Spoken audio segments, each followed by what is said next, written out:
Tak už som vo vnútri.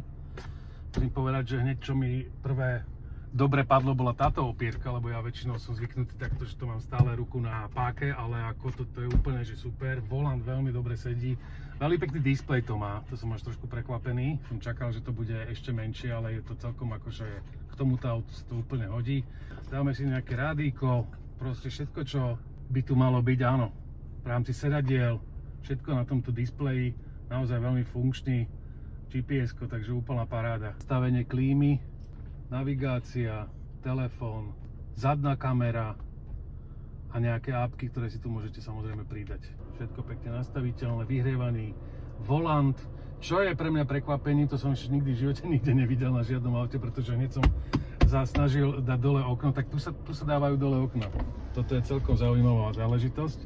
No a keď ideme nižšie, tak tam už sú vlastnosti cesty, alebo teda offroad. Všetky tieto mody, uzávierka diferenciálu, klasická páka. No. Hore sa dajú otvoriť okná, teda lepšie povedané strecha. Jedna, druhá, áno. Kožené sedačky, pekne štepkované, červenou niťou. Sedí sa na nich ináč veľmi dobre a keď sme išli trošku do terénu, tak musím povedať, že celkom pekne to nanadzovalo. Takže úplná paráda, čo sa týka akože sedenia. Čo dodať? Spolujazdec sa môže držať a čo sa mne páči, sa môžem držať aj ja.